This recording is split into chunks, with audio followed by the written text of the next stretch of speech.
ನಿಮಗೂ ನಿಮ್ಮ ಅಧಿಕಾರಿಗಳಿಗೂ ರಸ್ತೆಯಲ್ಲಿ ಓಡಾಡುವಂಥದ್ದು ಕಷ್ಟ ಆಗುತ್ತೆ ಬಂಧುಗಳೇ. ಈ ಎಚ್ಚರಿಕೆಯನ್ನ ಕೊಡ್ತಾ ನಮ್ಮ ನಾಯಕರು, ನಮ್ಮ ಜಿಲ್ಲಾಧ್ಯಕ್ಷರು ಶ್ರೀಯುತ ಹರತಾಳ ಹಾಲಪ್ಪ ಸಾಹೇಬರು ಮಾತಾಡೋರಿದ್ದಾರೆ. ಅವರೆಲ್ಲರೂ ಮಾತನ್ನು ಆರಿಸೋಣ ಅಂತ ಹೇಳ್ತಾ ನನ್ನ ಮಾತಿನ ವಿರಾಮ ಹೇಳ್ತಾರೆ ಬಂಧುಗಳೇ. ರೈತರನ್ನ ಇವತ್ತು ಕಾಂಗ್ರೆಸ್ ಅಧಿಕಾರಕ್ಕೆ ಬಂದ ಮೇಲೆ ಅವರನ್ನ ಒಕ್ಕಲಿಪಿಸುವಂತ ಕೆಲಸಕ್ಕೆ ಕೈ ಹಾಕಿದ್ದಾರೆ. ಬಿಜೆಪಿ ಅಧಿಕಾರದಲ್ಲಿದ್ದಂಥ ಸಂದರ್ಭದಲ್ಲಿ ನಮ್ಮ ಈ ಕ್ಷೇತ್ರದ ಶಾಸಕರಾದಂತಹ ವಿಶ್ವೇಶ್ವರ ಕಾಗೇರಿ ಮತ್ತು ಸಭಾಧ್ಯಕ್ಷರಿದ್ದಂಥ ಸಂದರ್ಭದಲ್ಲಿ ಆ ಸಂದರ್ಭದಲ್ಲಿ ನಮ್ಮ ಉಸ್ತುವಾರಿ 60 ವರ್ಷಗಳಿಂದ ಸಾಗುವಳಿ ಮಾಡಿಕೊಂಡು ತಮ್ಮ ಜೀವನವನ್ನು ಸಾಗಿಸ್ತಾ ಬಂದಿರುವಂತಹ ರೈತರಿಗೆ ನೀವು ತೊಂದರೆ ಕೊಡ್ತಾ ಇದ್ದೀರಿ ಅಂತಾದ್ರೆ ಇದು ಸರಿಯಲ್ಲ. ಅಲ್ಲಿ ಮನೆ ಕಟ್ಕೊಂಡು ವಾಸ ಮಾಡ್ತಾ ಇದ್ದಾರೆ. ಆ ಮನೆ ಜೀರ್ಣಾವಸ್ಥೆ ಇದ್ದಂತ ಸಂದರ್ಭದಲ್ಲಿ ಆ ಮನೆಯನ್ನು ಕೆಡಕೊಂಡು ಹೊಸವನ್ನಾಗಿ ಮನೆ ಕಟ್ಟಲಿಕ್ಕೆ ತೊಂದರೆ ಮಾಡ್ತಾ ಇದ್ದೀರಾ. ಇದನ್ನು ನಾವು ವ್ಯವಸ್ಥೆ ಮಾಡ್ತಾ ಇದ್ದೇವೆ. ದಯವಿಟ್ಟು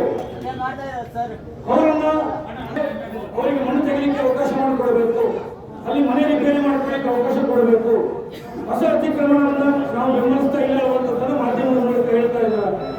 ಹಾಗಾಗಿ ನಾನು ಸರ್ಕಾರಕ್ಕೆ ಮತ್ತು ಇಲ್ಲಿಯ ಶಾಸಕರಿಗೆ, ಜನಪ್ರತಿನಿಧಿಗಳಂತ ಶಾಸಕರಿಗೆ ನಾನು ಆಗ್ರಹಿಸ್ತೇನೆ, ಇಡೀ ಉತ್ತರ ಕನ್ನಡ ಜಿಲ್ಲೆಯಲ್ಲಿ ಯಾವ ಅತಿಕ್ರಮಣದಾರರಿಗೂ ತೊಂದರೆ ಆಗಬಾರದು, ಅವರು ಮುಕ್ತವಾಗಿ ಬದುಕಲಿಕ್ಕೆ ಅವಕಾಶ ಮಾಡಿಕೊಡಬೇಕು ಅಂತ ವಿನಂತಿಯನ್ನು ಮಾಡ್ತಾ ರಾಜ್ಯಪಾಲರ ಮುಖಾಂತರ ಇವತ್ತು ನಾವು ಮನವಿಯನ್ನ ಕೊಡ್ತಾ ಇದ್ದೇವೆ. ರಾಜ್ಯಪಾಲರಿಗೆ ಮನವಿ ಮಾಡ್ತಾ ಇದ್ದೇವೆ. ಸರ್ಕಾರಕ್ಕೆ ಅಧಿವೇಶನ ನಡೆಯುವಂತಹ ಸಂದರ್ಭದಲ್ಲಿ ಅವರಿಗೆ ತಿಳಿಸುವಂತ ಕೆಲಸ ರಾಜ್ಯಪಾಲರು ಮಾಡಬೇಕು ಅಂತ ವಿನಂತಿಯನ್ನು ಮಾಡ್ತಾ ಬಂದಂತ ಎಲ್ಲ ರೈತ ಸಮುದಾಯಗಳಿಗೆ ನಾನು ಧನ್ಯವಾದವನ್ನು ಅರ್ಪಿಸ್ತಾ ನಾನು ಈ ಹೋರಾಟದ ಮೂಲಕ ಒಂದು ಭರವಸೆಯನ್ನು ಕೊಡಲಿಕ್ಕೆ ಬಯಸ್ತೇನೆ. ಅತಿಕ್ರಮಣದಾರ ಯಾರೇ ಇರಲಿ, ಹಳೆ ಅತಿಕ್ರಮಣದಾರರು ನಿಮ್ಮ ಮನೆಗೆ ಅಥವಾ ನಿಮ್ಮ ಜಮೀನಿಗೆ ಯಾರಾದರೂ ಅಧಿಕಾರಿಗಳು ಬಂದ್ರೆ ನೇರವಾಗಿ ಎದುರಿಸಿ, ಯಾವುದೇ ಹೆದರಿಕೊಳ್ಳದೇನೆ ನೀವು ಅದನ್ನು ಎದುರಿಸಬೇಕು ಮತ್ತು ಮುಕ್ತವಾಗಿ ನೀವು ಬದುಕಬೇಕು ಹೇಳುವಂತ ಒಂದು ವಿನಂತಿಯನ್ನು ಮಾಡ್ತಾ ನನಗೆ ಇಲ್ಲಿ ಬಂದು ಮಾತಾಡಲಿಕ್ಕೆ ಅವಕಾಶ ಕೊಡಬೇಕು. ತಮಗೆಲ್ಲರಿಗೂ ಒಂದಿಷ್ಟ ನಾನು ಮಾತನ್ನು ಮುಗಿಸ್ತೇನೆ.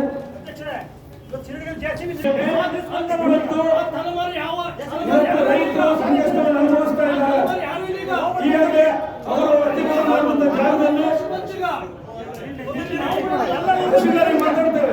ಮಾತಾಡ್ತೇವೆ, ಮನವಿ ಕೊಡ್ತೇವೆ. ಇವತ್ತು ಏನೀಗ ಹೋರಾಟ ತೆಗೆದುಕೊಂಡಿದ್ದೇವೆ, ನಾವೆಲ್ಲ ಪ್ರಮುಖರಿದ್ದೀವಿ. ತಹಶೀಲ್ದಾರಿಗೆ ಉಳೆ ಮಾಡಿ ಊಟ ಮಾಡ್ತಾ ಇದಾರೆ. ಅವರೇನು ದಟ್ಟವಾದ ಕಾನೂನು ಕಡಿದು ಅವರು ಉಳೆ ಮಾಡ್ತಾ ಇದಾರ? ದಟ್ಟವಾದ ಕಾನೂನು ಉಳುಮೆ ಮಾಡಿದ್ರೆ ಅವ್ರಿಗೆ ಜೈಲ್ ಹಾಕ್ರಿ. ಅದೇ 100 ವರ್ಷಗಳಿಂದ 10 ಕಾಲದಿಂದಲೂ ಬೆಳೀತಕ್ಕಂಥ ಒಂದು ಕಾಡನ್ನ ಸಂರಕ್ಷಣೆ ಮಾಡ್ತಾ ಇದ್ದಾರೆ. ತಮ್ಮ ಪಕ್ಕದಲ್ಲಿ ಒಂದಲ್ಲಿ ಯಾರು ಬಂದು ಪಕ್ಕದಲ್ಲಿ ಗಿಡ ಕಡಿದ್ರೆ ಅವ್ರು ಸುಮ್ಮನಿರ್ತಾರ?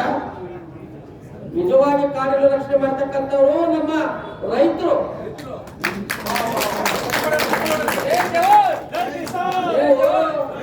ರೋಡ್ ಪಕ್ಕದಲ್ಲಿ ಮಾತ್ರ ನಿಮ್ಮ ಗಿಡಗಳು ಇರ್ತಾವ, ಒಳಗಡೆ ಹೋದ್ರೆ ಗಿಡಗಳೇ ಇರಂಗಿಲ್ಲ, ನಿಮ್ಮವ ಮರಗಳು ಇರಂಗಿಲ್ಲ. ಬರೇ ರೋಡ್ ಪಕ್ಕದಾಗ ಮಾತ್ರ ಚೆನ್ನಾಗಿ ನೀರು ಹಾಕಿ ಅವ್ನು ಬೆಳೆಸ್ತೀರ ಅಷ್ಟೇ. ಕಾಡಿನಲ್ಲಿ ಯಾವುದೇ ಗಿಡ ಮರಗಳು ಬೆಲೆ ಬಾಳ್ತಕ್ಕಂಥ ಸಸ್ಯಗಳು ಯಾವುದೇ ಗಿಡ ಮೂಲಿಕೆಗಳು